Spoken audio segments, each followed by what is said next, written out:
समन्ता चक्रवालेषु अत्रा गच्छन्तु देवता सद्धम्मं मुनिराजस्य सुनन्तु सग्गमोक्कदं धम्मस्सवनकालो अयं बदन्ता धम्मस्सवनकालो अयं बदन्ता धम्मस्सवनकालो अयं बदन्ता नमो तस् भगवतो अरहतो सम्मा सम्बुद्धस्स नमो तस् भगवतो अरहतो सम्मा सम्बुद्धस्स नमो तस् भगवतो अरहतो सम्मा सम्बुद्धस्स කාරුණික ශ්‍රද්ධාකාමී පින්වතුනි මේ සන්ධ්‍යායාමයේ ඔබ හැම කෙනෙක්ම සූදානම් වෙන්නේ තථාගත ලෞතර බුදුරජාණන් වහන්සේ දේශනා කරන්නට යෙදුන උතුම් ශ්‍රී සද්ධර්මයට ටික වෙලාවක් අහුම්කම් දෙන්නයි. අද දවසේ මේ සද්ධර්ම දේශනාව සිද්ධ කරන්නේ පොඩි දරුවෙකුට ආශිර්වාද සිද්ධ කරන්නට. ජුනි මාසේ 25 වෙනිදාට 7 වන ජන්මදිනය සම්පූර්ණ වෙන තමන්ගේ ආදරණීය පුතණුවන් ඩේමියන් පීරිස් පුතණුවන්ට ආශිර්වාද කිරීම අරමුණු කරගෙන අචිනි නිරූපිකා මෞතුමියත් ඒ වගේම ඒ දරුවගේ පියාණන් වන ටෙරික් පීරිස් මහත්මයාණනුත් අද මේ උතුම් පින්කමේ සදැහැති දායකත්වයේ දරනවා. ඊට අමතරව සුජීවත්ව සිටින දෙපාර්ශවයේ විශේෂයෙන්ම නෝන මහත්මිනියගේ ආදරණීය ලොකු අම්මට තාත්තට සහෝදරියන් තුන් දෙනා ඇතුළු ඔවුන්ගේ පවුල්වල සියලු දෙනාට නිදුක් නිරෝගී සුවපත් භාවය ප්‍රාර්ථනා කිරීම මේ පින්කමේ ආරමුණු අතර තියෙනවා. ඊට අමතරව එම මහත්මාණන්ගේ පවුලේ මව්දෙමව්පියන් අභාවයට පත් වෙලා තිබෙනවා. ඒ ආදරණීය මව්දෙමව්පියන්ටත් ඒ වගේම සොහොයුරිය ඇතුළු ඒ මියගියේ පවුලේ සියලුම දෙනාට පින් අනුමෝදන් කරන්නටත් එතුමාගේ සුජීවත්ව සිටින පවුලේ ඥාතීන්ට සහෝදරියන් ඇතුළු දෙපළ ඇතුළු සියලුම දෙනාට සහෝදරියන් දෙදෙනා ඇතුළු සියලු දෙනාට ආශිර්වාද කරන්නටත් මේ පින්කමේදී බලාපොරොත්තු වෙනවා. ඉතින් අපි ඊටම සතුටටපත් වෙනවා මේ උතුම් පින්කම සිද්ධ කරලා දෙන්න ලැබීම පිළිබඳව. විශේෂයෙන්ම අවුරුදු 29කට පෙර මිය ගියපු තමන්ගේ අත්තම්මටත් පින් අනුමෝදන් කරන්නට මේ පින්කමේදී ඉල්ලා සිටිනවා කරුණාවති සෙනවිරත්න මාතාවට. ඒ සියලු අරමුණු සපුරා ගැනීම සඳහා තමයි අද මේ උතුම් පින්කම සිද්ධ කරන්නට යැත්තු අපිට ආරාධනා කළේ. ඔබ හැම කෙනෙක්ම මා දන්නවා ඊටම දුෂ්කර කාල පරිච්ඡේදයක් ගෙවමින් ඉන්නේ කියලා. අපේ රට තුල පවතින ආර්ථික දේශපාලනික අර්බුදය එක්ක පැන නැගිලා තිබෙන අලුත් තත්ත්වයන් ඊටම වේදනාකාරී සහ අසහනකාරී තත්ත්වයක් අපේ රට තුල උද්ගත කරලා තියෙනවා. ඉතින් මෙවැනි වෙලාවක කෙනෙකුට හිතෙන්න පුළුවන් මේ වෙලාව බනහන්න පුළුවන් වෙලාවක්ද කියලා. ඇත්තටම දුක් විඳින වෙලාවේ තමයි දුක තේරුම් ගන්න ලේසි නේද?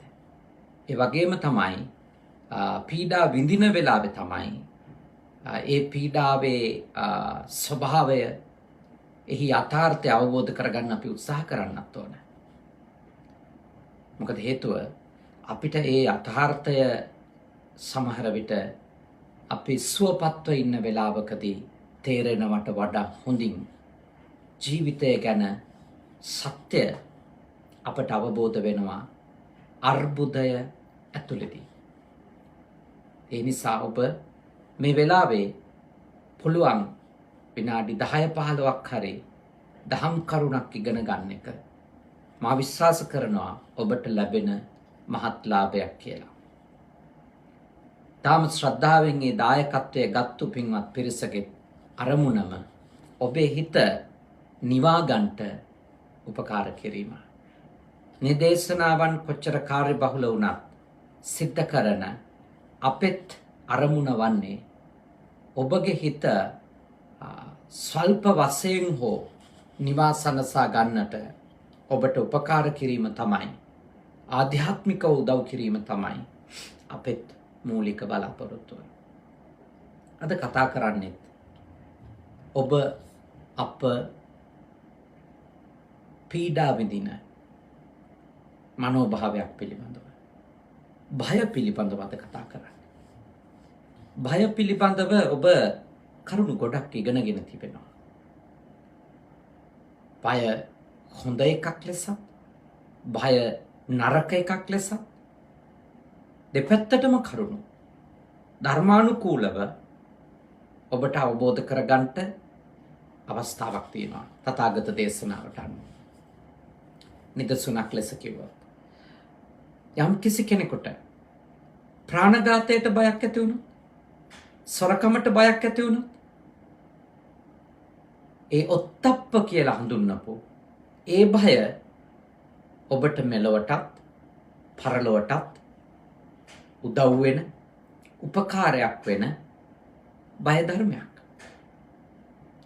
ඒ සිතුවිල්ල ඇති වෙන එක හොඳයි.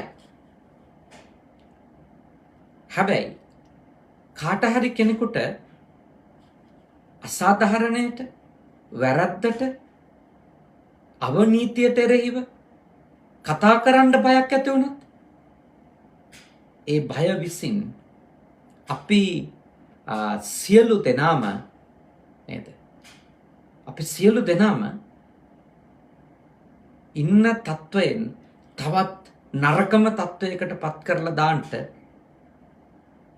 ඒ අපි බය වෙච්ච කණ්ඩායම් කටයුතු කරයි. එතකොට බය කියන එක දෙපැත්තටම බලපෑමක් කරන එකක්. එක පැත්තකින් පවට අකුසලයට බය ඇති කරගත්තොත් ඒක අපේ යහපතට උදව්වක් වෙනවා. අනෙක් අතින් ගත්තාම කතා කරන්න බය වුණොත්, ඉදිරිපත් වෙන්න බය වුණොත්, මුහුණ දෙන්න බය වුණොත්, ඒ බය ඇතුලේ බොහෝ අයහපත් දේවල් බලවත් වෙන්න පුළුවන්. ස්මතු වෙන්න පුළුවන්.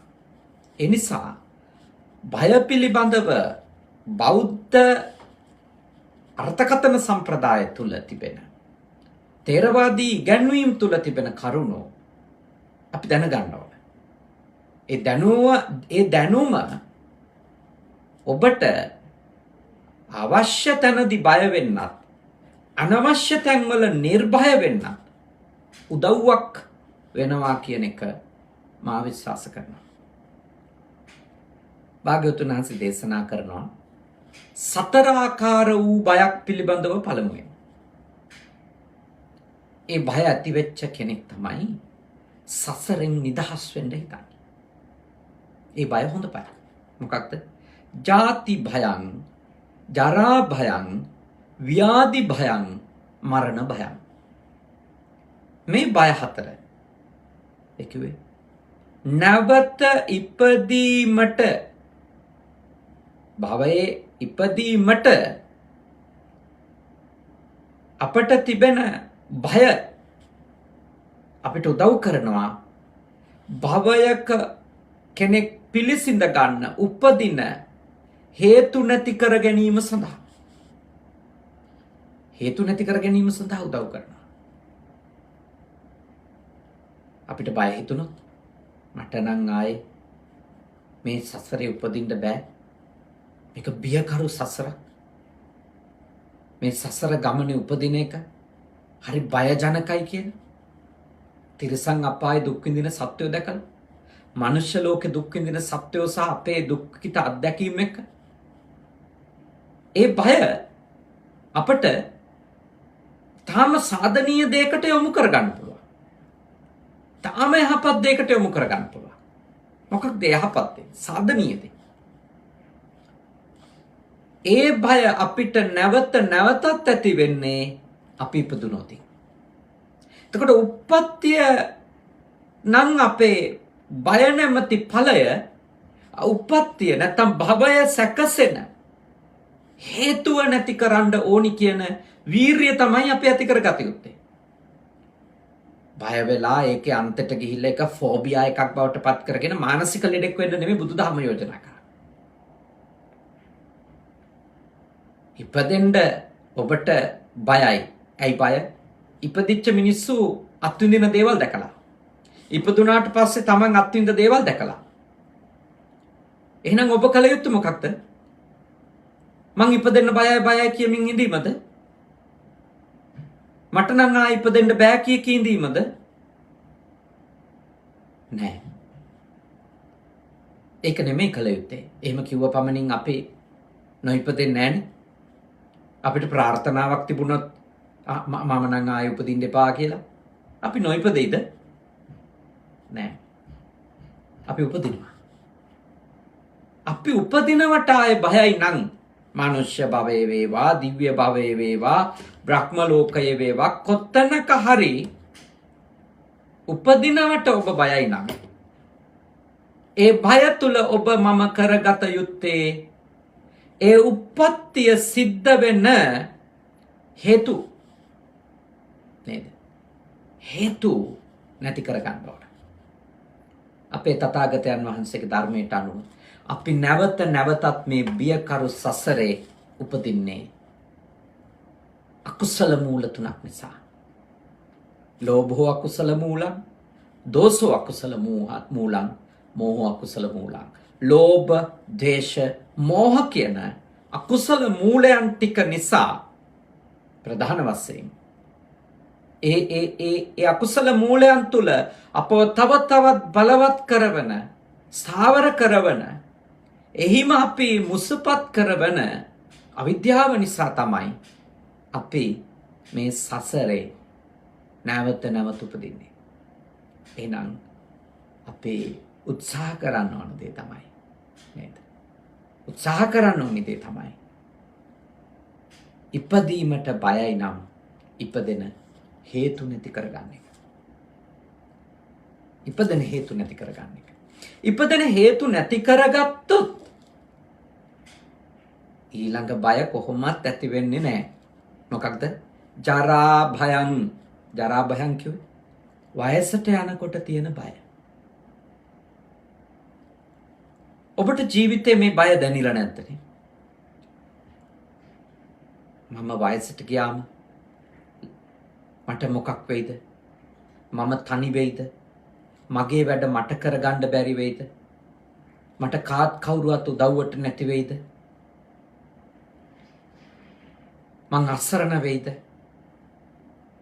මෙහෙම වයසට යෑම නැත්තම් ජරාවට පත්වීම ගැන මෙනෙහි කරන මොහොතක් පාසා මනුෂ්‍ය సంతානයේ බය තමයි වැඩි වෙන්නේ. ඒ බයෙන් පීඩා විඳින අය කොච්චර ඉන්නවද මේ ලෝකේ? ඒ බයෙන් විඳවන අය ගොඩක් ඉන්නවා. තරුණ කාලෙදිම Taman ජීවත් වෙන්නේ තනියම නම් එයාගේ මනස මේ බයෙන් වැහෙන්න පටන් ගන්නවා. තරුණ කාලෙත් මට මෙච්චර අමාරු නම් ජීවිතේ ගෙනියන්න, මං වයසට යන්න මට මොකක් වෙයිද කියලා බය ඇති වෙනවා. ඊළඟට තමන් කාත් එක්ක ආදරෙන් සෙනෙහසින් බැඳිලා හිටියත් ඒ අතෝ සුළු වෙනස්කම් වෙනකොට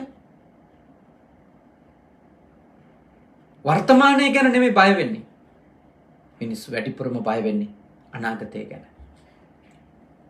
දැන් මෙහෙම වෙනස් වෙනවා නම් මම තව වයසට ගිහිල්ලා විරූපී වෙනකොට, මම දුර්වල වෙනකොට, මගේ නොහැකියාවන් වැඩි වෙනකොට, මම ආකර්ෂණය නැති වෙනකොට මාව අතහැරලා දමයිද? මට ආදරය කරන දරුවෝ, සැමියා, බිරිඳ යාළුවෝ ඥාතීන් මාව තනි කරයිද? මේ බයෙන් ඉන්න අය ඉන්නවා. මේ බය විතරක් නෙමෙයි, මේක ෆෝබියා එකක් බවටම පත් වෙලා මානසික රෝගී තත්ත්වයක් බවටම පත් වෙච්ච අයත් මට ඕනි තරම් හමු වෙලා තියෙනවා. ඕනි තරම් හමු වෙලා තියෙනවා. ඒ බයෙන් පීඩා විඳින මිනිස්සු හරි අසරණයි මිනිස්සු. ඒ අනාගතය සම්බන්ධව ඇති වෙන බයත් එක්ක ඒගොල්ලොන්ගේ වර්තමානයත් හරිම ව්‍යාකූලයි.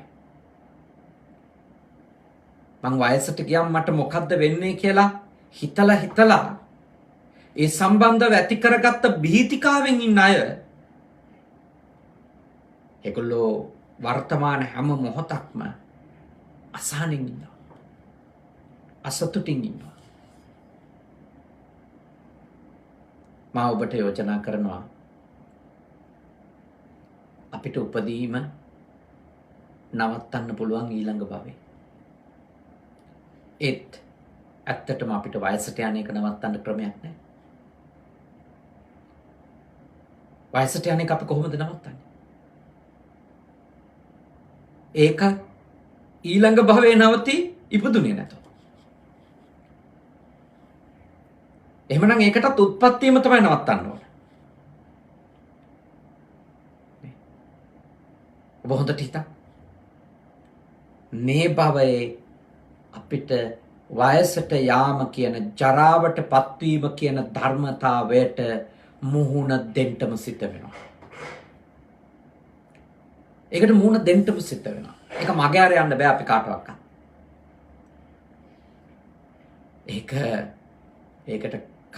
ඒක කාටවත් නවත්තන්න බෑ. වහගන්න අපි වයසට ගිහිල්ලා කියලා පේන එක වහගන්න පොඩි උපායන් පොඩි උපක්‍රම තියෙනවා. හැබැයි මතක තියාගන්න. නවත්තන්න බෑ. හැමදාම නවත්තන්න බෑ ඒක. කොච්චර අපි දේවල් කරත් අපි කියමුකෝ මූණේ වහගත්තා කියලා. වයසට ගියපු එක. මේකප් කරලා අපිට තරුණම පෙනුමක් ගත්තා. එහෙම දක්ෂයි ඉන්නවනේ. එහෙම කරන්න පුළුවන්. ඒත් අපේ වයස එකක්වත් අඩු වෙලාද? අපේ දක්ෂ වේශ නිරූපණ ශිල්පියෙක් උපකාර කරගෙන අපේ මුහුණේ වයස වහලා දැම්මට අපේ වයස අඩු වෙලාද? 40 ඉන්න කෙනෙක් 20ක් වෙනවද? 60 ඉන්න කෙනෙක් 10ට එනවද? 18ට එනවද? නෑ.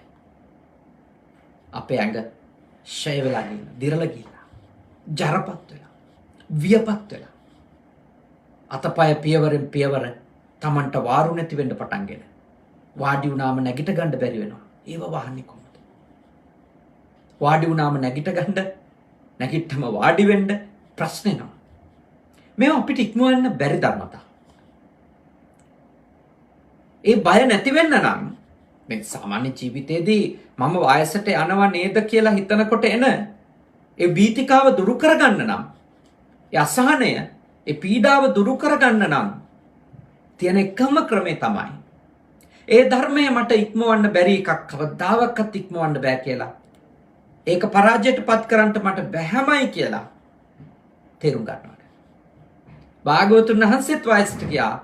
මහරහතන් වහන්සේලාත් වයසට ගියා. මාත් වයසට යනවා. ඒක නවත්තන්න බෑ. ජරා ධම්මෝම්හි ජරං අනතීතෝති අබින්නම් පච්චවෙක්කිතබ්බං. මම ජරපත් වෙන කෙනෙක්මයි. මම වයසට යන කෙනෙක්මයි. එය ඉක්මවන්න මට බෑ කියන එක තේරුම් ගන්න. ඇත්තටම වයසට යෑමට ඔබ අකමැති නම් උප්පත්තියම භවයම නවත්තන්න වීරිය කරන්න. මොකද ආයෙ ඉපදුණුත් ආයෙ වයසට යනවා. සතෙක් වෙලා ඉපදුණා. දෙවියෙක් වෙලා ඉපදුණා. බ්‍රහ්මෙක් වෙලා ඉපදුණා. මිනිස්සෙක් වෙලා ඉපදුණා. ප්‍රේතෙක් වෙලා ඉපදුණා. කවුරු වෙලා ඉපදුණත් ඉපදුණු අය වයසට යනවාමයි. ඒක නවත්තන්න බෑ. ඒ බය අපිට මේ සසර පුරා දැනෙන එකක්. අපි ඔය බයෙන් කොච්චර අඬලද්ද? ඔය බය නිසා අපි කොච්චර විඳවල ඇද්ද? මොන තරම් විඳවල ඇද්ද?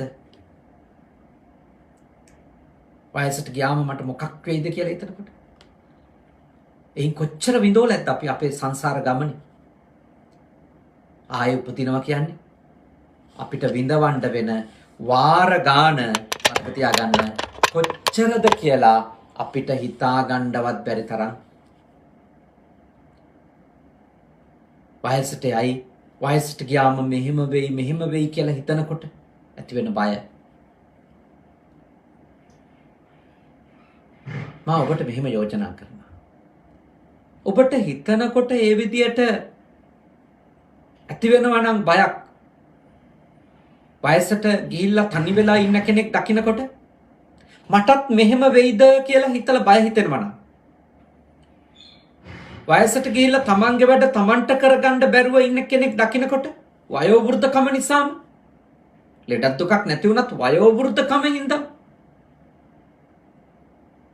මා ඔබට යෝජනා කරනවා ඔබ එවැනි අසරණ වෙලා ඉන්න අයට පුළුවන් තරම් ඔබේ ජීවිතේ පිහිට වෙන්න. පුළුවන් තරම් පිහිට වෙන්න. පුළුවන් තරම් උපකාර කරන්න. පුළුවන් තරම් උදව් කරන්න. ඒ තනිකමෙන් පීඩා විඳින මනුස්සයෙක් පුළුවන් තරම් වචන 10ක් හරි කතා කරන්න. එයාගේ හිත සනසන්න. එයාට අවධානය යොමු කරන්න. ඔබ කටයුතු කරන්න. ඒ හොඳ පින්කුසල්. ඔබ කෙනෙක් වයෝ වෘද්ධ වෙලා තනි වෙලා විඳවනව දැකලා ඔබ ඇති කර ගන්න ඕන සසර බය. නැතුව මම ඉවරයි කියලා පීඩා විඳින එක නෙමෙයි ඔබ කළ යුතු වන්නේ. ඉපදුනොත් මේ ධර්මයට අපිපත් වෙනවා කියලා තේරුම් ගන්න එකයි ඔබ කළ යුතු. දැන් බලන්න මේ අත්තන්ගේ පුතුණුවන්. මේ අත්තන්ගේ පුතුණුවන් අවුරුදු 7ක් වෙලා. තව අවුරුදු කීපයකින් තව වයස නම්බර් එකක් කියන්නේ. මෙන්න මේ වයසට ආවා කියලා. නවත්තන්නේ කවුද? අපි වයසට යන එක ගැන සතුටු වෙන්නේ අවුරුදු 20ක් 25ක් වෙනකන් විතරයි. දැන් මේ අද පින්කම කරන දෙමව්පියෝ දෙන්න අපේ පුතා ලොකු වෙනවා කියලා සතුටු වෙනවා ඇති. එයාත් සතුටු ඇති. මං දැන් ලොකු වෙනවා. මං ලොකු ඉස්කෝලේකට යනවා. සතුටු වෙනවා ඇති. ඒත් තමන් එහෙම වයසට යන එක ගැන අවුරුදු 25 පනිනකොට දැනෙන්නේ වැඩිපුරම බයක්. තැති ගැනීමක්, අසහනයක්, පීඩාවක්, වේදනාවක්. එහින්දා මම ඔබට යෝජනා කරනවා. ඔබට පුළුවන් නම් ඔබේ ජීවිතේ එහෙම තනිකමින් ඉන්න. වයසට යෑම නිසා ඇතිවෙච්ච ප්‍රශ්න වලින් පීඩා විඳින කෙනෙකුට පොඩ්ඩක් හරි හිත සුවපත් කරන්න. සුවදුක් බලලා, කතා කරලා, තනිකමට ළඟට වෙලා ඉඳලා. ඒක ලොකු උදව්වක්. ලොකු පින්කමක්. හැබැයි ඒත් එක්කම යෝජනා කරනවා. ඒ අතරතුරේ යාට තෝරලා දෙන්නත් උත්සාහ කරන්න. ඔබ මේ අද විඳින දුක විඳලා තියෙන එකම භවය මේ භවයේ විතරක් නෙමෙයි කියලා යෝජනා කරන්න. කියලා දෙන්න එක. නේද? ඒ කතාව කියලා දෙන්න. ඒ කතාව අවබෝධ කරවන්න. ඒ නිසා මේ බැඳීම් මනසින් අයින් කරගන්න උදව් කරන්න. තරහ ක්‍රෝධය ඇතුව ඉන්නවනම් ඒක අතහැර ගන්න යාට උදව් කරන්න. මඟ පෙන්වන්න. කල්‍යාණ මිත්‍රෙක් වෙන්න. ඒකයි ඔබ කල යුතු දේ වන්නේ. ඊළඟට ව්‍යාධි භයං ලෙඩ වෙයි කියන බයනේ. මිනිස්සු ජීවිතේ අකමැතිම එකක් තමයි. වයසට ගියත් කමන්නේ මම ලෙඩ වෙන්න නැතුව හිටියොත් ඇති කියලා හිතනවනේ. එයයි ලෙඩ වෙච්ච අය විඳින දුක් දැකලා තියෙනවා. තමන් ලෙඩ වෙලා දුක් විඳලා තියෙනවානේ. ඒ අත්දැකීම විසින් බය ඇති කරනවානේ. බය ඇති කරනවා. ඒ අත්දැකීම විසින් බය ඇති කරනවා. මොකද රෝග බිය කියන එක, රෝග බය කියන එක මේ ලෝකයේ ඉපදිච්ච හැමෝම අත්විඳින කවදාවත් නවත්තන්න බැරි බයක්. රෝග බය නවත්තන්න බෑ. මොකද ලෙඩවීම නවත්තන්න බැරි නිසා. කෙලෙස් සහිත සියලු දෙනා ලෙඩවීමට බයයි. ඒකනේ අපි හැමෝටම නිරෝගී වේවා කියලා ප්‍රාර්ථනා කරන්නේ. නේද? නිරෝගී වේවා කියලා ප්‍රාර්ථනා කරන්නේ ඒකයි. මොකද ඒක මිනිස්සෙකුට ලොකු සැනසෙල්ලක්. ඔබ කාට හරි සුබ පතනකොට, ආශිර්වාද කරනකොට එයාට නිරෝගී වේවා කියලා ප්‍රාර්ථනා කරන එක එයාට ලොකු සැනසෙල්ලක්. මොකද මිනිස්සු එක සැරේ Taman දන්නේවත් නැති වෙලාවක මැරිලා යන එක ගැන හිත හදාගන්න සූදානම් වුණත් ලෙඩ වෙලා, ඇඳන් වලට වෙලා, බට ගහලා, ශරීරේ කොටස් අයින් කරලා, කන්න බැරුව, වතුර නාහෙන්, ආහාර නාහෙන් බට දිගේ ගෙනියන තත්යකට වැටිලා ජීවත් වෙනවා කියලා හිතනකොට ලොකු බයක් මිනිස්සුන්ට. ලොකු බයක්. ලොකු තැති ගැනීමක් ඒක. මහා පීඩාවක් මනසට ඒක මිනිස්යාගේ. ඒ හින්දා මම ඔබට මෙත් සිතින් යෝජනා කරනවා. ඒ බය උපදින තාක්කල් අපිට ඇති වෙනවා. මිය යන තාක්කල් ඒ බය වරින් වර අපිට එන්න පුළුවන්. මේ සසරේ ස්වභාවය ඒකයි. ඒ බය එක්ක තමයි සත්වයාට ජීවත් වෙන්න තියෙන්නේ. වෙලා තියෙන්නේ. හැබැයි කවුරු හරි කෙනෙක් තරුණ කාලේ ඉඳලම තමන්ගේ හිතට තෝරලා දීලා තිබුණොත් මම ලෙඩ වෙන කෙනෙක්. ලෙඩවීම මට නවත්තන්න බෑ. ලෞතර බුද්ධත්වයට පත් වුණත් ඇඟ ලෙඩ වෙනවා. ශරීරය ලෙඩ වෙනවා. කෙලස් ලෙඩ විතරයි නැත්තේ. අනෙක් සියලු ලෙඩ හැදෙනවා. ඒ කියන්නේ හැදෙන්න නියමිත නම් හැදෙනවා.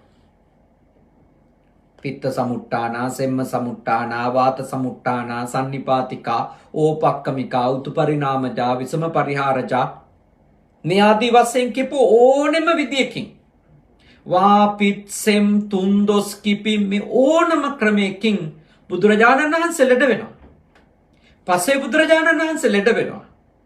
රහතන් වහන්සේලා ලෙඩ වෙනවා. මගපලලාභීන් ලෙඩ වෙනවා.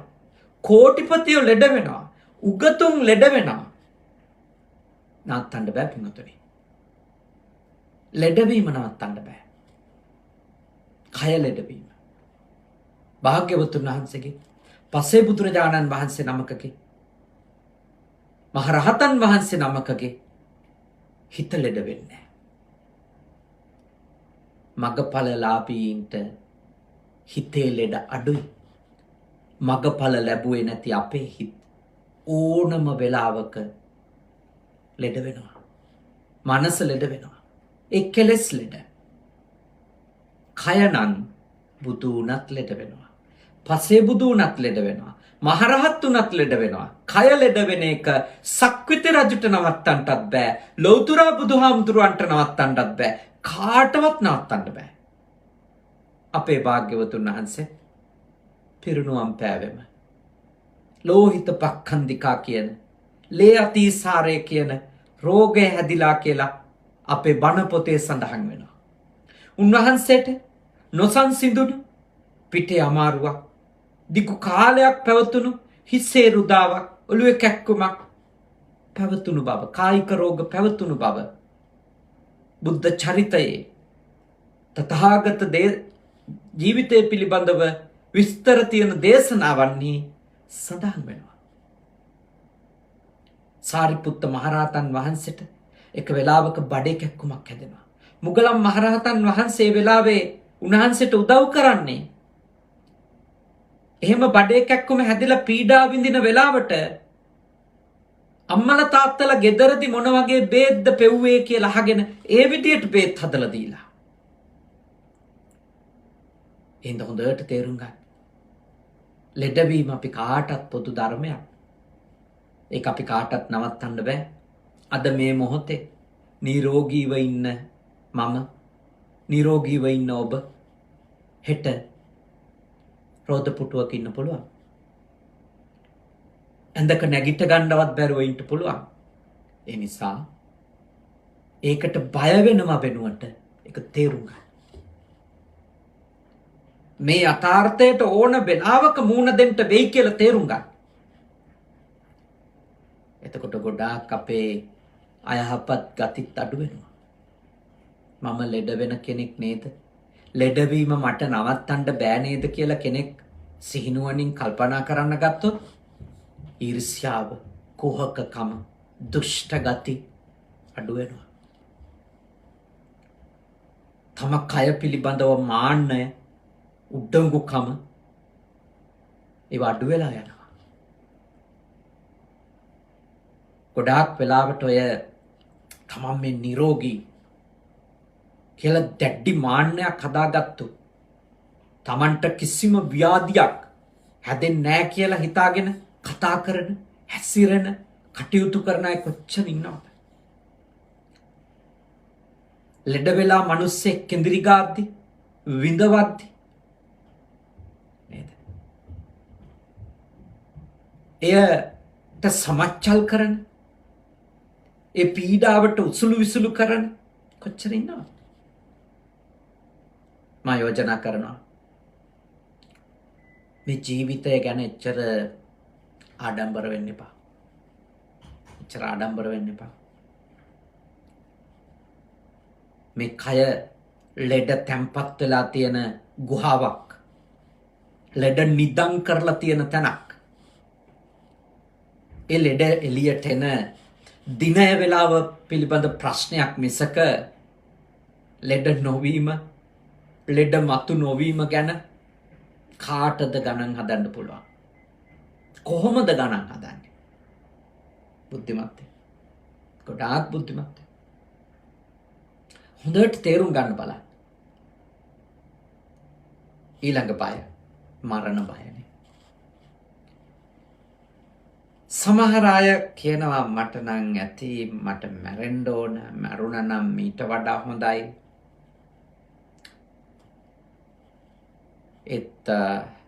ඇත්තටම මරණය එයා හමුවට ආවට පස්සේ එයා එහෙම කියයිද? භාග්‍යවතුන් වහන්සේ දේශනා කළේ කෙලෙස් සහිත සියලු සත්වයාට ජීවත් වීම තමයි ප්‍රිය කියලා. සබ්බේසං ජීවිතම්පියම්. කවුරු හරි කෙනෙක් සියදිවි නසා ගැනීම වගේ මරණය ළඟා කර ගැනීමට හේතු වෙන කටයුතු කවුරු හරි කෙනෙක් කරොත් ඒකේ අදහසම තමයි එයා ඊට වඩා හොඳ ජීවිතයකට ආසයි. එයා ආස ජීවිතේ ලැබුණ නැහැ. ඒ නිසා එයා සුසයිඩ් කරගන්නවා. එතකොට ආපහු තියෙන ජීවිත ආසාවම තමයි. Tamanට ලැබිච්ච ජීවිතයට එයා වෛර කරන එක. ඒ උප්පත්තිය නැති කිරීමක් කතන්දරයක් නෙමෙයි. මේ භවය පිළිබඳ ප්‍රශ්නයක් නෙමෙයි යාට තියෙන්නේ. එයාට තියෙන්නේ මේ භවය Tamanට ඕන විදිහට සැකසුනේ නැති එක. මේ භවයේදී හමු වෙච්ච අය Tamanට ඕන විදිහට හිටියේ නැති එක. මේ භවයේදී Tamanට ඕන දේවල් Tamanට ඕන විදිහට පවත්ත ගන්න බැරි වෙච්ච එක.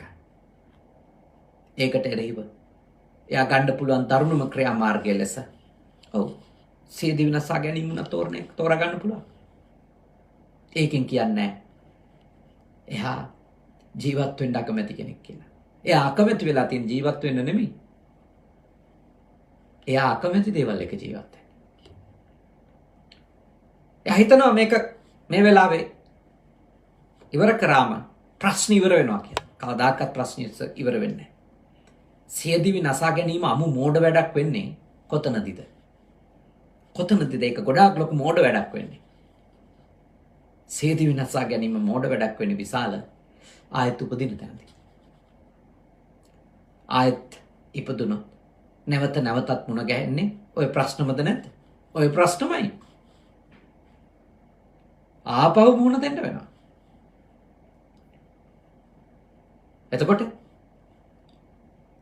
මරණය කියන ධර්මයේ තිබෙන යථාර්ථය අවබෝධ කරගෙන නැවත උපදින එක නවත්ත ගන්න අඩුම නවත්ත ගන්න බැරි නම් උපදින වාර ගන්න හරි අඩු කරගන්න කටයුතු කරන්නේ නැතුව සියදිවි නසා ගැනීම වැනි තීන්දුවක් ගත්තොත් මම ඔබට කියන්නේ ඒක මේ අපේ අයිතිය කියලා එහෙම තර්ක කරන්න පුළුවන් ඕන. ඒක ඇත්තන්ගේ ප්‍රශ්නයක්. මම කියන්නේ බුද්ධ වචනයට අදාළව පොඩි කියලා දීමක්. කැමති නම් පිළිගන්න විතරයි. එතකොට වෙන්නේ ඇත්තටම මොකක්ද? ඇත්තටම වෙන්නේ අපේ මේ ප්‍රශ්නේ කල් දැමීමක් විතරයි වෙන්නේ. සියදිවි නසා ගැනීම. අපි ආපහු උපදිනවා. ආපහු ඉපදුනාට පස්සේ ආපහු අපිට අප්‍රිය අය හම්බ වෙනවා. කවුරු හරි කෙනෙක් තියදී විනාසා ගන්නේ මට මේ මිනිස්සුත් එක්ක ඉන්න බෑ කියලා නම් ඒ જાතිය අය ආපහු හම්බ වෙනවා ඉපදුනාම.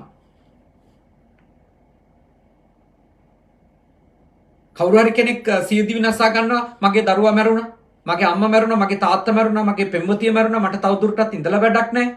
මං සියදී විනාසා ගන්නවා. ඉතින් ආයෙ ඉපදුනොත් ආදරණීයය හමු වෙනවා. ඒ ආදරණීයය ඔබට අහිමි වෙනවා. ආයෙත් ඔය වේදනාව වෙනවා. මේ විදියට කැමති දේ නොලැබීම, අකමැති දේ ලැබීම මේ ආදි වශයෙන් කියලා දෙන්න පුළුවන්. ඔබට මේ සසරේ ඉපදුනොත් නැවත වතාවක් චාරා ධර්මයට, ව්‍යාධි ධර්මයට, මරණ ධර්මයට ගොදුරු වෙන්න වෙනවා. ඒ හින්දා අපි දවසක මැරෙයි. ඒ මරණ දවස දක්වා අපි ජීවත් වෙයි. ඒ දක්වා ලැබෙන ලාභ වේවා, කීර්තිය, අපකීර්තිය, සැප, දුක, නිന്ദා, ප්‍රශංසා මේ දේවල් අපේ අවබෝධයට උදව්වක් කරගමු. පලායාම වෙනුවට හැම දෙයක්ම අපි අත්විඳිමු, තේරුම් ගමු, සිහිනුවණින් ඒවා දකිමු. ඒව නිසා, ඒ අත්දැකීම් නිසා සසරේ නැවතත් උපදින මේ භවය තුල නැවතත් අතරමං වෙන හේතු පුළුවන් තරම් අඩු කරගන්න බලන්න. පුළුවන් තරම්. එතකොට ඔය සිව්වෙනි බයත් ධනාත්මකව යොදා ගන්න පුළුවන්. මේ බය හතරම සත්වයාට තියෙනවා. දෙවියන්ට තියෙනවා, බ්‍රහ්මයින්ට තියෙනවා, මනුස්සයින්ට තියෙනවා, තිරිසන් සතුන්ට තියෙනවා, නිරිසතුන්ට තියෙනවා. හැම සත්වයකටම ඉපදිච්ච සියලු සත්වයින්ට තිබෙනවා මේ බය හතර. මේ බය හතර නැති සත්වයක් නෑ මේ ලෝකේ. මේ බය හතරෙන් පීඩා විඳින අය මේ බය තාම සාධනීය විදියට යොදාගත්තොත් අපේ විමුක්ති ගමනට මේ උදව්වක් වෙයි. ඇත්තටම සිද්ධාර්ථ කුමාරයානේ වයසට ගියපු කෙනෙක් දැක්කා. බය හිතුණා. ලෙඩ වෙච්ච අය දැක්කා. බය හිතුණා. මරණයක් කරතබාගෙන යනවා දැක්කා. මේ සසර ගැන බය හිතුණා. ඇත්ත අවබෝධ කරා. මම මේ සසර ගමන නිමා කරන්න ඕනි කියලා තීරණයක් ගත්තා. මෙහෙම වෙන හේතුව හොයන්න පටන් ගත්තා. හේතුව හොයාගත්තා. ආයේ ඉපදෙන්නේ නැති තත්ත්වෙට, වයසට යන්නේ නැති තත්ත්වෙට, ලෙඩ වෙන්නේ නැති තත්ත්වෙට, මැරෙන්නේ නැති තත්ත්වෙට පත් වුණා. උතුම් බුද්ධත්වයට පත් වුණා. ඔබත් මාත් කරගත යුත්තේ ඒ තථාගතයන් වහන්සේ පත්වෙච්ච උතුම් තත්ත්වයට පත් වෙන්න මේ භවය තුලම වීරිය කිරීමයි. බැරි වුණොත් ඉදිරි කුමන් භවයකදී එතෙන්ට යන්න මේ ලැබිච්ච භවය හරියට ප්‍රයෝජනෙට ගන්න ඕන. හරියට ප්‍රයෝජනෙට ගන්න. ඔය සංසාරික ගමනට අදාළ බය හතරක්. තව බය තියෙනවා. රාජ භයං, චෝර භයං, අග්ගි භයං, උදක භයං. මේ සාමාන්‍ය ලෝකේ බය හතරක්. මේව විස්තර කරන්න දෙයක් නැහැ. මේ දේශනාවේ අන්තර්ගත නිසා මම ඔබට සඳහන් කරා. රාජ බයනේ. ඉස්සර රටවල් වල නීතිය උනේ රජුරුවනේ. රජුරුවන්ට හිතුනොත් කවුරු හරි උල තියන්න ඕන කියලා එයා උල තියනවා. රජුරුවන්ට හිතුනොත් ගෙදර තියෙන බඩු ටික එයාගේ මාලිගයට අරන් යන්න ඕන කියලා අරන් යනවා. ඒවට එරෙහිව උසාවිය යන්න, නඩු කියන්න, ඒවට එරෙහිව යුක්තිය ඉල්ලන්න කාටවත් බෑ. ඒවට දෙතිස් වද තියනවා. ඒවා කියවන්නාවොත් කරන. මිනිස්සු කොච්චර රාජ බයෙන් ඒ රජාලා ඉන්න කාලේ වැඩවස්සන් රජවරු ඉන්න කාලේ මිනිස්සු කොච්චර බයෙන් ඉන්නේ නැද්දනේ? අපිට මේ ප්‍රජාතන්ත්‍රවාදී කියන සමාජය ඇතුළෙත් පාලකයාගේ හැසිරීම් වලට අපිට කොච්චර බයෙන්ද ඉන්න වෙලා තියෙන්නේ. ඒගොල්ලොන්ට තියෙන බලයත් එක්ක මිනිස්සුන්ට ඇති වෙන බයක්. උස්සයිද වෙඩි තියලා දායිද පාරේදී නේ. කොච්චර බයකින්ද ඉන්නේ. තමන්ගේ පිට වෙන වැරදි පටවල හිරේ විලංගුවේ දායිද. ඒ බය ඉතින් අපේ රටේ මිනිස්සු නම් මං හිතන්නේ අවුරුදු 2500න් වැඩි කාලයක් ඉතින් අපේ රටේ මිනිස්සු ඉන්නේ නැත්තේ ඇත්තටම රාජ බයත් එක්ක. මේ ආපත් බෝසත් රජවරු ඉන්න කාලේ එහෙම නැති වෙන්නේ නැති ඉතින්. එහෙම බෝසත් පාරමිතා පුරපු අය සල්ප දෙනෙක් ඉඳලා තියෙන ඉතින් අනිත් සියලු දෙනා ගැන බයෙන් තමයි. හැබැයි මතක තියාගන්න.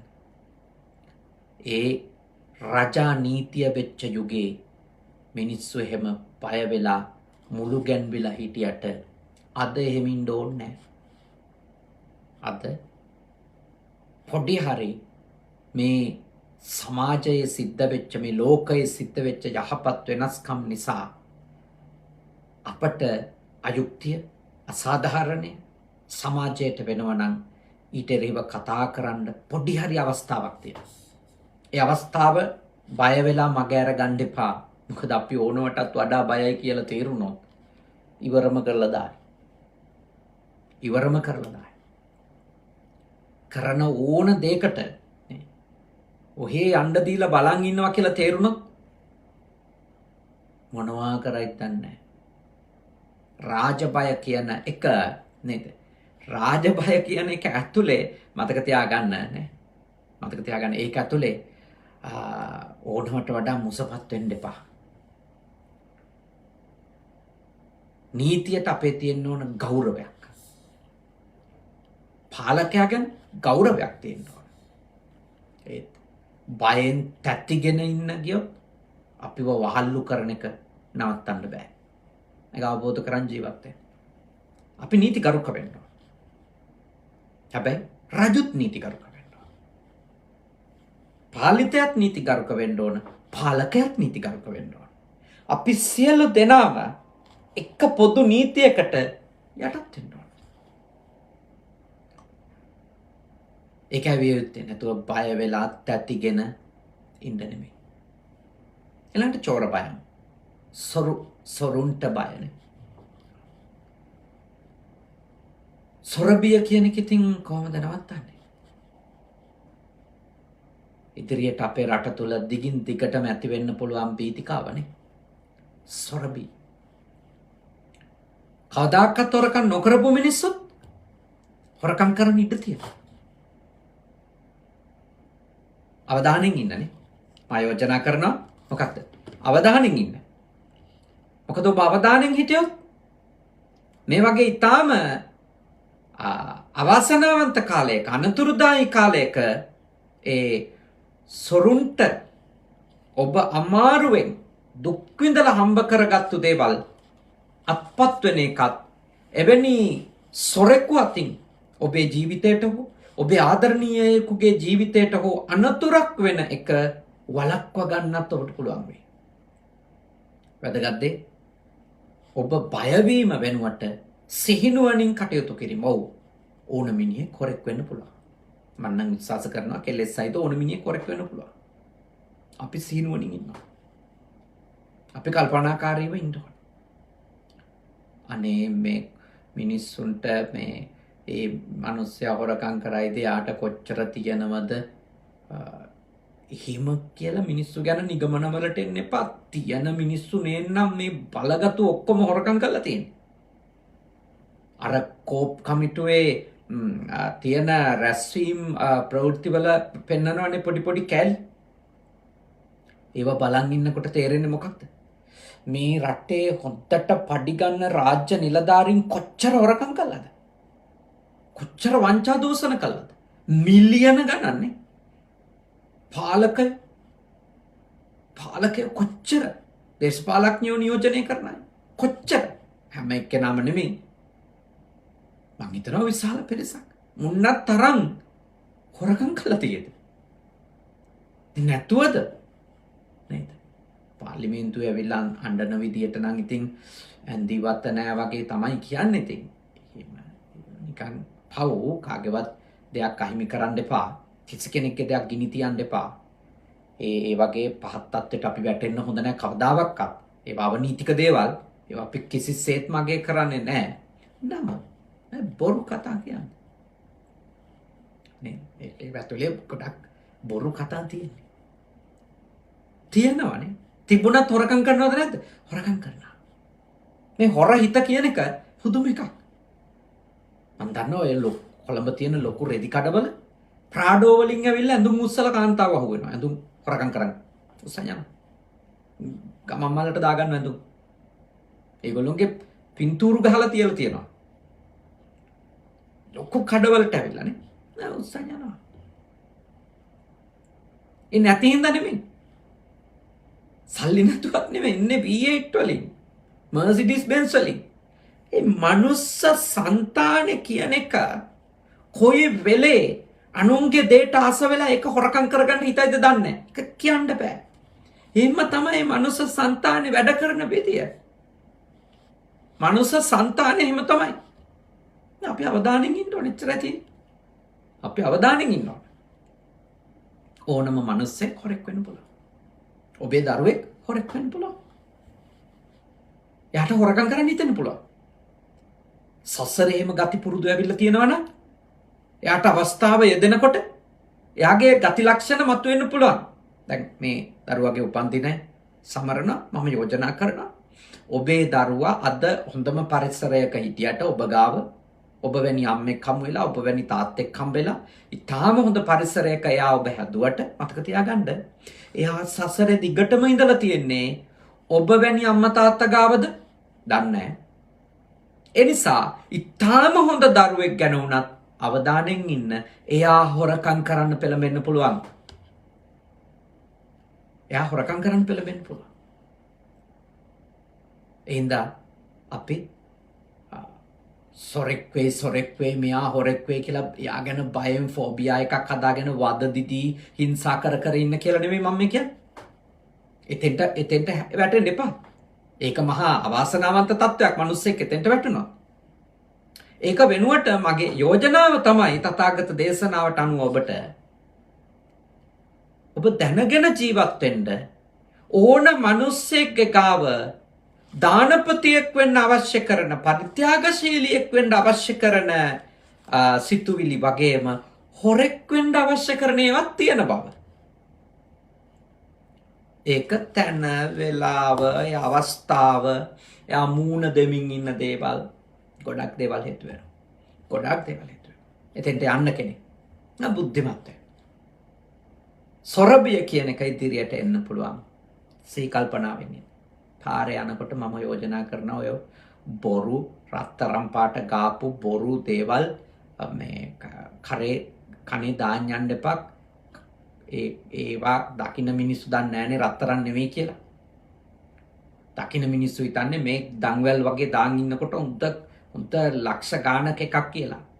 අන්තිමට ඇදන් යද්දි බෙල්ලත් එක්ක තුවාල වෙලා යන්න පුළුවන්. තණ්හාව වැඩි වුණොත් අතක් එක්ක කපාගෙන යන්න පුළුවන්. දන්නේ මොනවද වෙන්නේ කවුරුත් දන්නේ නැහැ. ඒ නිසා සී කල්පනාවෙන් ජීවත් වෙන්න. මේ කාලය හොඳ කාලයක් නෙමෙයි. මේ නරක කාලයක්. සොරබිය කියනක ඕන කෙනෙකුට එන්න පුළුවන්. දැනගෙන ජීවත් වෙන්න. සී කල්පනාවෙන් ජීවත් වෙන්න. බය වෙලත් ඇතිගෙන විඳවන අය වෙන්න වෙනුවට තේරුම් අරන් ජීවත් වෙන අය වෙන්න. අග්ගි භයං ගිනි බයනේ. ගින්නට බය වීම. ඔය එක බය වෙන්න ඕන. ඒ බය නරක බයක් නෙවෙයි ගින්නට බය වෙන්න ඕන. හැබැයි ඒ බයෙන් අගතියට යන්න හොඳ නැහැ. දැන් මේ වගේ රටක අපි නිතරම ගින්න ගැන අවධානයෙන් ඉන්න ඕන. දැන් අපි භාග්‍යවතුන් වහන්සේට මෙහි ඉටිපන්දම් තමයි පත්තු කරන්නේ. හැබැයි අපි බුදුන් වැඳලා ඉවර වුණාම ඉටිපන්දම නිවනවා. එහෙයි. මේ ඉටිපන්දමක් නිකන් හරි වැටිලා චුට්ටක් ගිනි ඇවිලුනොත් විනාඩි 10ක් යනකොට මේ මුළු පන්සලම ගිනි අරගෙන ඉවර වෙන්න පුළුවන්. මේ ඔක්කොම ලී තියෙන්නේ. බිත්ති ලී. බෝඩ් තමයි තියෙන්නේ. කඩදාසි තමයි මේ අලවල තියෙන්නේ. මේ ලස්සනට පෙනුනට මේ කඩදාසි වගේ එකක් අලවල තියෙන්නේ. කොළ තමයි අලවල තියෙන්නේ. මේ ඔක්කොම ගිනි ගන්නවා. සුළු වෙලාවකින් ඔක්කොම ඉවරයි. දැන් මොකද කරන්න ඕන? එහෙමයි කියලා පහන පත්තු කරන්නේ නැතුව ඉන්නද? භාග්‍යවතුන් වහන්සේට නෑ පහන පත්තු කරනවා. වැඳලා ඉවරුනාම නිමල යනවා. ලයිට් පාවිච්චි කරන්නේ නැතුව ඉන්නද? නෑ. ලයිට් වලින් ගිනි හට ගන්න පුළුවන්. සීකල්පනාවෙන් ඉන්න. දැන් මේ රටවල් වල ගෑස් එකේ මොකක් හරි එහෙම ගිනි ගන්න හේතු වෙන ලීක් එකක් ඕ මොකක් හරි ප්‍රශ්නයක් තියෙනවා. ඒගොල්ලොන්ගේ එලාම් එකක් ඒගොල්ලොම හයි කරලා තියෙනවා නේ. ඊළඟට අර අපි මේ සීත කාලේට පාවිච්චි කරනවානේ ලාම්පු තෙල් දාපු හීටර් එකක්. දැන් මෙහෙන් නිතර මේ භූමිකම්පා තියෙනවානේ. භූමිකම්පා තියෙනවා. අවුරුද්දකට මේ 2000 වාරයක් විතර පොළව මෙහි හෙල්ලෙනවා කියලා කියනවා.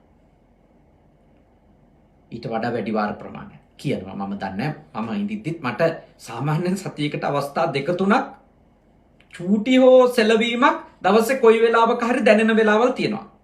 කාමරේ හිටියොත් ඉස්කෝලේදී දැනෙන වෙලාවල් හෙල්ලෙනවා. මහා පරිමාණයවත් ඉඳලා හිටලා එනවා. 4.0 ගණන් 5.0 ගණන් ඒවත්. මොකද මේ ජපානයේ පිහිටලා තියෙන්නේ මේ පෘථිවියේ විශේෂ තැනකනේ. මේ දූපතක් ඊළඟට මේ ඒ වගේම මේ විශේෂ තැනක ඒ ප්ලේට් එක අහුවෙන තැනක එතන නිතර ගැටෙන සුළුයි කියලා කියනවා. ඒක සැකසෙනකොට එහෙම සෙලබීම් වෙනවා කියලා. හැබැයි අර මේ හීටර් එක ඒගොල්ලෝ හදලා තියෙන්නේ කොහොමද? දැන් මේ රට දාලා දුවන්න නෙමෙයි මිනිස්සු කල්පනා කරලා තියෙන බය ඇතුළේ. මොකද කළා තියෙන්නේ? ඒක නිකන් හරි භූමිකම්පාවකදී මෙහෙම හෙලවුණොත් හීටර් එක සම්පූර්ණයෙන්ම මොකද ඒක ලාම්පු තෙල් තියෙන ගිනි ගන්න පුළුවන් මේ දාලා තියේදී හෙල්ලා පෙරලිලා ඒගොල්ලෝ ඉක්මනින් මේක ඔටෝමැටිකලි ඕෆ් වෙන්න හදලා තියෙනවා. හෙල්ලුනොත් ඕෆ් වෙනවා. බලන්න මිනිස්සු බය ඇතුලේ බයවීම වෙනුවට බය ඇතුලේ නිර්මාණශීලී වෙලා තියෙනවා. අපි බය ඇතුලේ බයමයි වෙන්නේ. බය ඇතුලේ නිර්මාණශීලී වෙන්නේ නැහැ. අපේ අර්බුදය එතන තියෙන්නේ. මෙහෙම බයක් තියෙනවා. බය ඇතුලේ අපි නිර්මාණශීලී වෙන්න ඕන. ගින්නට බයයි. හැබැයි ගින්නෙන් වෙන විපත් අඩු කරගන්න පුළුවන් තරම් නිර්මාණශීලී වෙනවා. පුළුවන් තරම් සිහි කල්පනාවෙන් ඉන්නවා. පුළුවන් තරම් කල්පනාකාරී වෙනවානේ. ඒකයි කල යුත්තේ ජීවිතේ ළමයෙකුට මේ ගින්න එක්ක වතුර එක්ක මේ දේවල් එක්ක කටයුතු කරන්න සිද්ධ වෙනවා. හැබැයි එයාට උදක බයන් කිව්ව ඊළඟ බයනේ. එයාට කියලා දෙන්න. ගින්න, ජලය, රාජ්ජුරුවෝ, හොරු මේ දේවල් ජීවිතේ අත්විඳින්න වෙන දේවල්.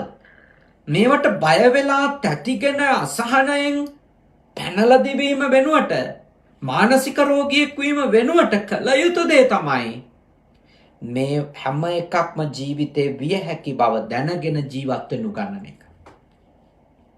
ඒකයි කළ යුත්තේ. මේ හැම එකක්ම පොසිටිව් විදියට යොදා ගන්න පුළුවන්. මේ හැම එකකින්ම යහපත උදා කරගන්න මේව පාවිච්චි කරගන්න පුළුවන්. පාවිච්චි කරගන්න පුළුවන්. බයවීම විතරක් තිබිලා මදි. බයයි කිය එහෙම වෙවුල ඉන්න මිනිස්සෙක් වීම නෙමෙයි කල යුත්තේ. ඒ ඕන එකකට සූදානම් වෙන එකනේ. සූදානම් වෙන එක. ඒ අවධානය තියාගන්න එක. හැම වෙලාවකම සතිමත්ව ඉන්න එක. සවිඥානිකව ඉන්න එක. ඒ දේවල් දිනු කරන්න.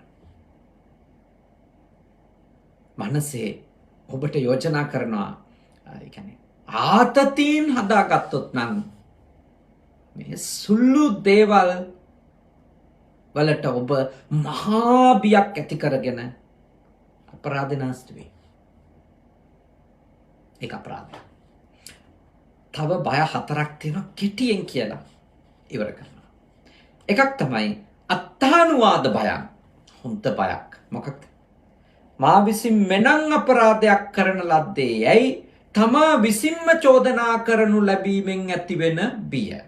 ඒකවේ තමන්ටම තමන්ගෙන් චෝදනා එන දේවල් කරන් වෙන්න, ඒ කියන්නේ මටම මම සාප කරගන්න චෝදනා කරගන්න දේවල් වලට සමහර අය බය වෙනවා. ඒ තත්ත්වයට වැටුනම. ඔව් ඒ බය හොඳයි. එතකොට මොකද ඔබ කරන්න ඕන? ඔබටම ඔබ විසින්ම බැනගන්න හිතන ඒවා කරන්න නැතුයි. එතකොට අත්තානුවාද බය නැතු වෙනවා. අත්තානුවාද බය නිසා තමන්ගෙන්ම තමන්ට චෝදනාවක් එයි මේ වැඩේ කරොත් කියලා හිතන අය ගොඩාක් අකුසල් වලින් අයින් වෙනවා. ගොඩාක් පව් වලින් අයින් වෙනවා. ගොඩාක් වැරදි වලින් අයින් වෙනවා. අත්තානුවාද බය. ඊළඟට පරානුවාද බය. තවත් හොඳ එකක්. මොකක්ද? අන් අයගෙන් නේ දෙමව්පියන්ගෙන් වේවා, අසල්වැසියන්ගෙන් වේවා, පවුලේ අයගෙන් වේවා, ඥාතීන්ගෙන් වේවා නින්දා විඳින්න බෑ, කතන්දර හදා ගන්න බෑ, බැනුම් අහන්න බෑ, අපවාදවලට ලක් වෙන්න බෑ, කැලෑපත්තර ගහ ගන්න බෑ. ඔහොම හිතලා අපි යහපත් වෙනවා. හොඳයි නේ. පරානුවාද බය. සමහරු කියනවා සමාජයේ මොනවා හිතුවත් අපි අපිට ඕන දේ කරනවා. ඔව් සමාජයේ මොනවා හිතුවත් ඔබ කරන්නේ කුසල් නම් ප්‍රශ්නයක් නැහැ. ඔබ කරන්නේ නීතිගරුක දේ නම් ප්‍රශ්නයක් නැහැ. හැබැයි සමාජයේ මොනවා හිතුවත් කමන්නේ මට නීති වැඩකුත් නැහැ, මට රීති වැඩකුත් නැහැ, සංස්කෘති වැඩකුත් නැහැ, මට ඕන එක කරනවා කියන්න ගත්තොත් ඔබට ගොඩක් ප්‍රශ්නේ. ඒක පිළිගන්න හැමෝම සූදානම් නැහැ. ඒක හොඳට අවබෝධ කරගන්න ජීවත් වෙන්න. අපිට අන් අය අපි ගැන අවධානයෙන් ඉන්නවා. ඒ අන් අය අපිව කොයි විදියට අපි සම්බන්ධව කටයුතු කරයිද කියලා හිතන එක මම නම් ඒක ගොඩාක් සාධනීය දෙයක් විදියට අරගෙන මගේ ජීවිතේ පරිස්සම් කරගන්න හිතනවා. හැම වෙලාවකම මං හිතන එකක් තමයි මං ඇස් දෙකකින් බලනකොට ඇස් 2000කින් විතර මගේ දිහා බලන් ඉන්නවා. මට ඇහෙන්නේ කන් දෙකකින් වුණාට මං කතා කරන දේ කන් දහස් ගානකින් අහන් ඉන්නවා. දැන් මේ බුද්ධ පුතුම් පේජ් එකේ බණක් කියනකොට මම හිතන එකක් තමයි මේක තව අවුරුදු ගානක් 100 ගානක් සමහර විට මේවා YouTube එකේ තියෙනවා. මම අහන මිනිස්සු. අද මම කියන හැම වචනයකටම මට වගකීමක් තියෙනවා. මට ඇහෙන්නේ කන් දෙකකින් වුණාට මං කියන දේ කන් දහස් ගානකින් අහන් ඉන්නවා. ඉතින් මම වැරදි දෙයක් කරොත් තව වසර 100ක් ගිහිල්ලා හරි මට බැනුම් අහන්න වෙනවා. මම නෑ. මං ඊළඟ ආත්මෙත් ඉපදෙලා ඒත් මට බනියා. ඇයි මම අනුන්ගෙන් බැනුම් ආන දේවල් දැන කරගන්න? මිනිස්සු ඉතින් මොනවා කරත් බනින පිස්සු ඇදිච්ච මිනිස්සු ඉන්නවනේ. හොඳ කරත් බයිනවා, නරක කරත් බයිනවා, වැඩිපුර කරත් බයිනවා, අඩුවෙන් කරත් බයිනවා, අඩුවෙන් කිව්වත් බයිනවා, වැඩිපුර කිව්වත් බයිනවා. ඒක බනින්න ඉන්න මිනිස්සු කොටසක් ඉන්නවා. ඒගොල්ලන්ට වෙන වැඩක් නැහැ නේ. ඒගොල්ලන්ගේ වැඩේ මේකනේ. ඒ කට්ටිය නෙමෙයි සාමාන්‍යයෙන් මේ ලෝකෙ මිනිස්සු ඉන්නවනේ. එහෙම නෑ. හැබැයි වැරද්ද හරියට අඳුන ගත්තම චෝදනා කරනවා. හිතන්න. පරානුවාද බය කියන එක හොඳ එකක්. දණ්ඩ බය. ඔව්. අපි කවුරුත් දඬුවමට බයයි. ඉතින් දඬුවමට බය නම් වැරදි නොකර ඉන්නවා. හැමෝම දඬුවමට බයයි. හිර යන්න කවුද බය නැත්තේ? මං නම් බයයි. මං හිර යන්න කැමති නෑ. ඉතින් ඒ නිසා මං හිරේ විලංගුවේ වැටෙන විදිහේ වචනයක්වත් කියන්නේ. වචනයක්වත් කියන්නේ. අධිකරණ ගැන එහෙම විශේෂයෙන් කියන්නේ. කියනකොට පුදුම පරිස්සමින් වචන මේ අහුල කියන්නේ අකුරු. තෝර කියන්නේ. මොකද ඒගොල්ලොන්ට පුදුම බලයක් තියෙනවා. ඕන කෙනෙක්ව අල්ලලා හිරේ දාන්න පුළුවන්. ඒගොල්ලොන්ට කැමති කාලයක්. පුදුම බලයක් තියෙනවා. හරි පරිස්සමින් ඉන්න ඕනේ ඒක සම්බන්ධව වචන කියද්දී. ඒව ගැන කියන්නේ පාර්ලිමේන්තුවේ ඉන්න 225 කට්ටියට විතරක් ඒක ඇතුළේදී කියන්න පුළුවන්ලු. ඒගොල්ලෝ ඉතින් ඒක ඇතුළේ සිංහව වගේ කතා කරනවා. එළියට ඇවිල්ලා මොකෝ කියන්න තු ඉන්නවා. මොකද ඒගොල්ලෝ දන්නවා එළියට ඇවිල්ලා කියපු ගමන් ඇතුළට දානවා අර මේ නළුවෙක් മന്ത്രിතුමෙක් විදියට ඉඳපු මහත්මෙක් මේ කෙනෙක් හිරේ දාලා තියෙන්නේ නේද? ඒ වගේ ඒකට මේ චෝදනා කරා කියලා එහෙම හිරේ දාන්න පුළුවන්. එමෙව තියෙනවා. ඉතින් හොඳම දේ තමයි තමන් හිරේ යන්න බය නම් හැමතිස්සෙම නීති විරෝධී වැඩ නොකරන එක තමයි හොඳ. පුළුවන් තරම් බලන්න ඕන මම මේ කරන වැඩේ නීතියට එකඟයිද නීතියට පිටින්ද එච්චරයි. නීතියට යටත්ද නීතියට පිටින්ද. ලෝකෙ කොහේ හිටියත් භාග්‍යවතුන් වහන්සේ දේශනා කළ තියෙන ආම්දුරුගොල්ලටත් රාජානං අනුවත්තිතුන් ඒ රටේ තියෙන නීතියට යටත් වෙන්න ඒ රටේ නීතිය පිළිගන්න නැත්තම් කරදරයක් එනවාමයි ප්‍රශ්නයක් එනවාමයි දණ්ඩ බය ඔව් දඬුවමට කවුරුත් බයයි කවුරුවත් දණ්ඩණයෙන් හිංසා කරලා බයවත් දණ්ඩ එපා බුදුදහමේක ප්‍රතික්ෂේප කරනවා හැබැයි ලෝකේ පාලනය කරගන්න පනවගත්ත නීති තියෙනවා ඒ නීති රකින්න එතකොට ඉතින් කාටවත් බයෙන් ඉන්න ඕනේ නැහැ ඒ බය අපිටම නැති කරගන්න පුළුවන් කොහොමද අපි නීතිගරුක වෙලා තාම වැදගත් එකක් තමයි අන්තිම කාරණේ දුක්ගති බයං දුගතියක උපදින්න බය ඒක වෙ නිරේ උපදින්න බය නම් ප්‍රේතෙක් වෙන්න බය නම් තිරිසන් සතෙක් වෙන්න බය නම් නේද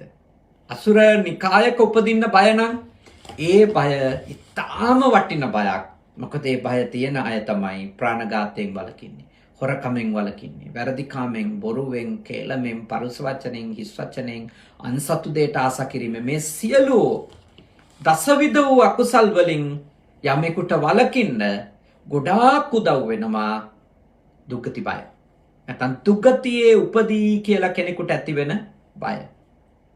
දැන් අද දවසේ ගොඩක් කරුණු ඉගෙන ගත්තා. මොකක්ද මාතෘකාව? බය.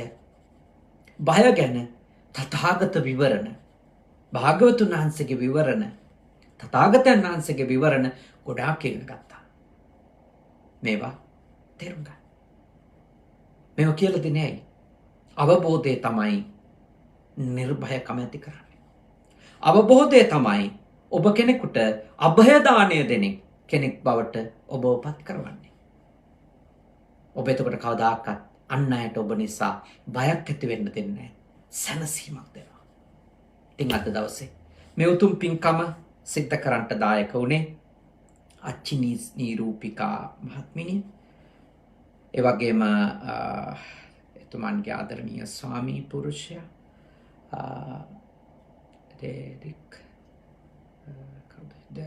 ඩෙරික් පීරිස් මහත්මයාණන් එතුමියගේ සම්පුරුෂය ඒ දෙපළ ආදරණීය පුතාට පින් අනුමෝදන් කරන්නට මේ පුතාට ආශිර්වාද කරන්න සෙත් පතන්ට අවුරුදු 7ක් සම්පූර්ණ වෙනවා ආදරණීය පුතුණුවන්ගේ ජුනි 25 වෙනිදාට ඩේමියන් මම හිතනවා ඩේමියන් පීරිස් ආදරණීය පුතුණුවන්ට ආශිර්වාද කරන්නටයි මේ උතුම් පින්කම අම්මත් තාත්තත් සිද්ධ කළේ. රැස්වුණු සියලුම පින්කුසල් අපි අනුමෝදන් කරමු දෙවියන්ට. දෙවියන්ගේ ආශිර්වාදය, ආරක්ෂාව, බැල්ම ශක්තිය ආදරණීය පුතුණුවන්ට ලැබේවා. ඒ පුතුණුවන්ගේ අනාගතය දීප්තිමත් වේවා, නිදුක් වේවා, නිරෝගී වේවා, සුවපත් වේවා. ඒ වගේම විශේෂයෙන්ම එතුමියගේ සුජීවත්ව සිටින ආදරණීය ලොකු අම්මා තාත්තා සහෝදරයන් 3 දෙනා සහ ඒ පවුල්වල සියලු දෙනාටමත් නිදුක් බව, නිරෝගී බව, සුවපත් බව, චිරජීවනය ලැබේවා. ඒ වගේම ඒ මහත්මාණන්ගේ ඩෙරික් පීරිස් මහත්මාණන්ගේ පවුලෙත් සුජීවත්ව සිටින සොහොයුරාට ඒ වගේම සොහොයුරියම් දෙපළ ඇතුළු පවුලේ හැම දෙනාටමත් ඔබ දෙපළටත් වණහපු බුද්ධ පුතුන් ශ්‍රාවකයින්ටත් කනගවා සුගත භාවනා මධ්‍යස්ථානයේ පුජ්‍ය සුගත සේනාසනය ඇතුළු අපේ සේනාසනයන්ගේ ආධිපත්‍ය ඔබවන පූජනීය හුරුළුනික වැවේ සුධම්ම සාමින්ද්‍රයාණන් වහන්සේ ඇතුළු මහා සංඝ රත්නයටත් සේනාසනාධිකාරී අපේ සද්ධාවාසයන් වහන්සේ ඒ වගේම අපේ සේනාසනයේ වැඩ වාසය කරන නන්දසාර පණ්ඩිතාම්දුරු ඇතුළු කොට අද ගොඩක් සායන් හන්සලා සේනාසනයේ වැඩ ඉන්නවා. පොසොන් පොහොය පින්කම යෙදෙන නිසා ඉරිදට අපේ සේනාසනයේ කනගව සුගත භාවනා මධ්‍යස්ථානයේ ඉතින් උන්වහන්සේලා වැඩම කරපු සියලු දෙනා වහන්සේටත් සියලු දෙවියන්ගේ ආශිර්වාදයෙන් නිදුක් බව, නිරෝගී බව, සුවපත් බව ලැබේවා. ජීවිතයට යම් බයක් තිබෙනවා නම් ඔබ හැම දිනාටම ඒ බය දුරු කරගන්නට දෙවියන්ගේ ආශිර්වාදයක්, උපකාරයක් ඔබට ලැබේවා. උතුම් දෙවිවරුද නිවන් දකිත්වා. සාදු සාදු සාදු.